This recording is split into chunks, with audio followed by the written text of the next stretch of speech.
ನಮಸ್ತೆ ಎಲ್ಲರಿಗೂ, ನಾನು Nandini. Welcome back to my YouTube channel. ಇವತ್ತಿನ ವಿಡಿಯೋದಲ್ಲಿ ಗೃಹಲಕ್ಷ್ಮಿ ಯೋಜನೆ 20ನೇ ಕಂತಿನ ಹಣ ಯಾವ ಯಾವ ಜಿಲ್ಲೆಗಳಿಗೆ ಜಮಾ ಆಗ್ತಾ ಇದೆ ಅಂತ ನಾನು ಈ ವಿಡಿಯೋದಲ್ಲಿ ತಿಳಿಸ್ಕೊಡ್ತೀನಿ. ಅದಕ್ಕೂ ಮುಂಚೆ ನೀವೇನಾದರೂ ಹೊಸದಾಗಿ ನಮ್ಮ ಚಾನಲ್ ನೋಡ್ತಾ ಇದ್ದರೆ ಪ್ಲೀಸ್ ಸಬ್ಸ್ಕ್ರೈಬ್ ಮಾಡ್ಕೊಂಡು ನೋಡಿ. ಹಾಗೆ ವಿಡಿಯೋನ ನೀವು ಕಂಪ್ಲೀಟಾಗಿ ವಾಚ್ ಮಾಡಿದರೆ ಮಾತ್ರ ನಿಮಗೆ ಮಾಹಿತಿ ಕಂಪ್ಲೀಟಾಗಿ ಸಿಗುತ್ತೆ. ಬನ್ನಿ ಈಗ ವಿಡಿಯೋನ ಸ್ಟಾರ್ಟ್ ಮಾಡೋಣ. ಕಳೆದ ಒಂದು 3 ದಿವಸದಿಂದ ಈ ಒಂದು 20ನೇ ಕಂತಿನ ಹಣ ಬಿಡುಗಡೆ ಆಗೋದಕ್ಕೆ ಸ್ಟಾರ್ಟ್ ಆಗಿದೆ. ಅಂದರೆ 4ನೇ ತಾರೀಕಿಂದ ಈ ಒಂದು 20ನೇ ಕಂತಿನ ಹಣ ಬಿಡುಗಡೆ ಆಗ್ತಾ ಇದೆ. ಆದರೆ ಏನಪ್ಪ ಒಂದು ಪ್ರಾಬ್ಲಮ್ ಆಗಿದೆ ಅಂದರೆ, ಮೊದಲೆಲ್ಲ ಗೃಹಲಕ್ಷ್ಮಿ ಹಣ ಬಿಡುಗಡೆ ಆದರೆ ಭಾಳ ಫಾಸ್ಟಾಗಿ ಎಲ್ಲರ ಒಂದು ಖಾತೆಗಳಿಗೆ ಬಿಡುಗಡೆ ಆಗ್ತಾಯಿತ್ತು. ಆದರೆ ಮೊದಲಿನ ರೀತಿಯಲ್ಲಿ ಈ ಒಂದು ಬಿಡುಗಡೆ ಹಣ ತುಂಬ ಸ್ಲೋ ಪ್ರೊಸೆಸ್ ಆಗ್ತಾಯಿದೆ. ಅದರಿಂದಾಗಿ ಇನ್ನು ಕೇವಲ ಒಂದು 15ರಿಂದ 20% ಅಷ್ಟು ಜನಗಳಿಗೆ ಮಾತ್ರನೇ ಹಣ ಬಿಡುಗಡೆ ಆಗಿರೋದು.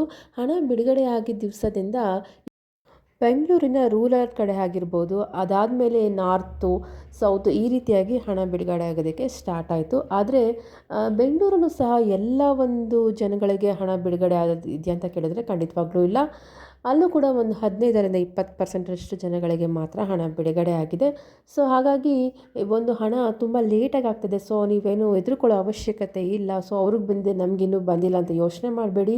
ಇದು ಕಂಪ್ಲೀಟಾಗಿ ಎಲ್ಲರ ಒಂದು ಖಾತೆಗಳಿಗೆ ಬಿಡುಗಡೆ ಆಗೋದಕ್ಕೆ ಇನ್ನೂ 15 ದಿವಸ 20 ದಿವಸ ಬೇಕಾಗುತ್ತೆ. ಯಾಕಂದರೆ ತುಂಬ ಸ್ಲೋ ಆಗಿ ಪ್ರೊಸೆಸ್ ಆಗ್ತಾ ಇರೋದ್ರಿಂದ ತುಂಬ ಡಿಲೇ ಆಗೋದಂತೂ ಖಂಡಿತ. ಸೊ ಯಾರೂ ಕೂಡ ಹೆದರ್ಕೊಳ್ಳೋ ಅವಶ್ಯಕತೆ ಇಲ್ಲ. ಹಾಗೆ ಇನ್ನು ಯಾವ್ಯಾವ ಜಿಲ್ಲೆಗಳಿಗೆ ಈ ಒಂದು ಹಣ ಬಿಡುಗಡೆ ಆಗ್ತದೆ ನಿನ್ನೆಯಿಂದ ಅಂತ ನೋಡೋದಾದರೆ, ಚಿತ್ರದುರ್ಗ ಆಗಿರ್ಬೋದು, ಮಂಗಳೂರು ಆಗಿರ್ಬೋದು, ದಕ್ಷಿಣ ಕನ್ನಡ ಜಿಲ್ಲೆ, ದಾವಣಗೆರೆ ಈ ರೀತಿಯಾಗಿ ಒಂದಷ್ಟು ಜಿಲ್ಲೆಗಳಿಗೆ ಇವಾಗ ಹಣ ಬಿಡುಗಡೆ ಆಗೋದಕ್ಕೆ ಸ್ಟಾರ್ಟ್ ಆಗಿದೆ. ಹಾಗೆ ಈ ವಿಡಿಯೋ ಯಾರಾದರೂ ನೀವೇನಾದ್ರು ನೋಡ್ತಾ ಇದ್ರೆ, ನಿಮಗೆ ನಾನು ಹೇಳಿದಂಥ ಜಿಲ್ಲೆಗಳನ್ನು ಬಿಟ್ಟು ಹಣ ಏನಾದರೂ ಬಿಡುಗಡೆ ಆಗಿದ್ದರೆ ದಯವಿಟ್ಟು ಕಮೆಂಟ್ ಸೆಕ್ಷನಲ್ಲಿ ತಿಳಿಸೋದನ್ನು ಮರಿಬೇಡಿ. ಹಾಗೆ ಯಾವತ್ತು ನಿಮಗೆ ಹಣ ಬಿಡುಗಡೆ ಆಯಿತು ಅನ್ನೋದನ್ನು ತಿಳಿಸಿ. ಇನ್ನು ನಿಮಗೆ ಹಣ ಬಿಡುಗಡೆ ಆಗಿದೆಯೋ ಇಲ್ವೋ ಅನ್ನೋದನ್ನು ಚೆಕ್ ಮಾಡ್ಕೋಬೇಕಾದ್ರೆ DBT ಆ್ಯಪ್ ಮೂಲಕ ನೀವು ಯಾವತ್ತು ಒಂದು ಹಣ ಬಿಡುಗಡೆ ಆಯಿತು ಅನ್ನೋದೆಲ್ಲ ನಿಮಗೆ ಡೇಟ್ ಸಮೇತ DBT ಆ್ಯಪಲ್ಲಿ ಅಪ್ಡೇಟ್ ಆಗಿರುತ್ತೆ.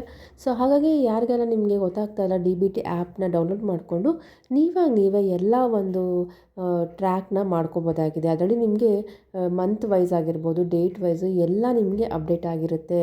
ಸೊ ಹಾಗಾಗಿ ನೀವು ಎಲ್ಲನೂ ನೀವು ಚೆಕ್ ಮಾಡ್ಕೋಬೋದು. ಹಾಗೆ ಅನ್ನಭಾಗ್ಯ ಯೋಜನೆಯ ಒಂದು ಹಣ ಬಿಡುಗಡೆ ಆದರೂ ಸಹ ಅದರಲ್ಲೇ ನಿಮಗೆ ಗೊತ್ತಾಗುತ್ತೆ. ಸೊ ಹಾಗಾಗಿ ಹಣ ಈ ರೀತಿಯಾಗಿ ತುಂಬ ಡಿಲೇ ಆಗ್ತಾ ಇರೋದ್ರಿಂದ ಬೇರೆ ಜಿಲ್ಲೆಗಳಿಗೆ ಬಿಡುಗಡೆ ಆಗೋದು ಸ್ವಲ್ಪ ಲೇಟ್ ಆಗುತ್ತೆ ಈ ಸಲ. ಹಾಗಾಗಿ ಫುಲ್ಲು ಪ್ರೋಸೆಸ್ ಆಗೋದಕ್ಕೆ ನಿಮಗೆ 15ರಿಂದ 20 ದಿನವರೆಗೂ ತೊಗೋಬೋದು. ಸೊ ಯಾರಿಗೆಲ್ಲ ಹಣ ಬಂದಿಲ್ಲ ಯಾರೂ ಕೂಡ ಯೋಚನೆ ಮಾಡೋ ಅವಶ್ಯಕತೆ ಇಲ್ಲ. ಖಂಡಿತವಾಗೂ ಇನ್ನೊಂದು 3-4 ದಿವಸ, ಒಂದು ವಾರದ ಒಳಗಡೆ ನಿಮಗೆ ಖಂಡಿತವಾಗೂ ಹಣವನ್ನು ಸರ್ಕಾರ ಬಿಡುಗಡೆ ಮಾಡ್ತಾರೆ. ಹಾಗೆಯೇ ಈ ಒಂದು ಜೂನ್ 14ರ ಒಳಗಡೆ ಆಧಾರ್ ಕಾರ್ಡ್ ಅಪ್ಡೇಟ್ ಯಾರ್ಯಾರು ಮಾಡಿಸ್ಕೋಬೇಕಾಗಿತ್ತೋ ಅವರೆಲ್ಲ ಇನ್ನೂ ಮಾಡಿಸ್ಕೊಂಡಿಲ್ಲ ಅಂದರೆ ಖಂಡಿತವಾಗ್ಲೂ ಮಾಡಿಸ್ಕೊಂಬಿಡಿ. ಇಲ್ಲ ಅಂದರೆ ನಿಮಗೆ ಅಪ್ಡೇಟ್ ಮಾಡಿಸ್ಕೊಳ್ಳೋಕ್ಕೆ ದಂಡವನ್ನು ಹಾಕ್ತಾರೆ. ಅಂದರೆ ₹1000 ದಂಡ ಹಾಕಿ ಅಪ್ಡೇಟನ್ನು ಮಾಡಿಸ್ಕೊಳ್ಳೋ ರೀತಿ ಸರ್ಕಾರ ಒಂದು ಆದೇಶನ ಹೊರಡಿಸ್ಬೋದು. ಯಾಕಂದರೆ ಭಾಳಷ್ಟು ಸಮಯನ ಕೊಟ್ಟಿದೆ ಕಳೆದ ವರ್ಷದಿಂದ. ಸೊ ಹಾಗಾಗಿ ಯಾರೆಲ್ಲ ಮಾಡಿಸ್ಕೊಂಡಿಲ್ಲ ದಯವಿಟ್ಟು ಹೋಗಿ ಮಾಡಿಸ್ಕೊಳ್ಳಿ. ಸುಮ್ಮನೆ ಯಾಕೆ ₹1000ನ ದಂಡವಾಗಿ ಕೊಟ್ಟು ನೀವು ವೇಸ್ಟ್ ಮಾಡ್ಕೊತೀರಲ್ವಾ. ಅದಕ್ಕೆ ಅವರೊಂದಷ್ಟು ಟೈಮ್ ಕೊಟ್ಟಿದ್ದಾಗ ಯಾರು ಇನ್ನು 10 ವರ್ಷಗಳಿಂದ ಯಾರು ಅಪ್ಡೇಟನ್ನು ಮಾಡಿಸ್ಕೊಂಡಿರಲ್ವ ಆಧಾರ್ ಕಾರ್ಡ್ನ, ಇದೇ 14ನೇ ತಾರೀಕರ ಒಳಗಡೆ ಆಧಾರ್ ಸೇವಾ ಕೇಂದ್ರಗಳಲ್ಲಿ ಹೋಗಿ ನೀವು ಮಾಡಿಸ್ಕೋಬೋದಾಗಿದೆ. ಮತ್ತು ಇದೇ ರೀತಿಯ ಗೃಹಲಕ್ಷ್ಮಿ ಏನೇ ಒಂದು ಅಪ್ಡೇಟ್ ಬಂದರೂ ನಾನು ನಿಮಗೆ ವಿಡಿಯೋ ಮಾಡಿ ತಿಳಿಸ್ಕೊಡ್ತೀನಿ. ಈ ಒಂದು ವಿಡಿಯೋ ನಿಮಗೆ ಯೂಸ್ಫುಲ್ ಅನಿಸಿದರೆ ಲೈಕ್ ಮಾಡಿ ಹಾಗೂ ಎಲ್ಲರಿಗೂ ಶೇರ್ ಮಾಡಿ. ಮತ್ತು ಸಿಗೋಣ ಮುಂದಿನ ವಿಡಿಯೋದಲ್ಲಿ. ವಿಡಿಯೋ ನೋಡಿದ್ದಕ್ಕಾಗಿ ಧನ್ಯವಾದಗಳು. ಹಾಗೆ ಪ್ಲೀಸ್ ನಮ್ಮ ಚಾನಲ್ನ ಸಬ್ಸ್ಕ್ರೈಬ್ ಮಾಡ್ಕೊಂಡಿಲ್ಲ ಅಂದರೆ ಪ್ಲೀಸ್ ಸಬ್ಸ್ಕ್ರೈಬ್ ಮಾಡ್ಕೊಂಡು ನೋಡಿ.